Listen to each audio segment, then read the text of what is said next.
আজকে আমার একটু ব্যাংকে কাজ আছে, না টাকা পয়সা তুলতে যাব না, আমার যে ব্যাংকের বইটা সেটা শেষ হয়ে গেছে, মানে তার পেজটা শেষ হয়ে গেছে, সেটাই এখন চেঞ্জ করতে যাব।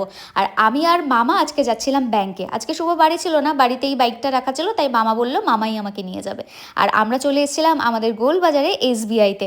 তোমরা তো অনেকেই যারা গোলবাজারের আশেপাশে থাকো তারা জানোই যে এসবিআইয়ের সামনে এই আখের দোকানটা বসে। আর আমি লাস্ট কিছুদিন আখের রস খেতে ভীষণ ভালো লাগছে, তাই আমি এখানে এসে এক গ্লাস আখের রস নিয়েছিলাম।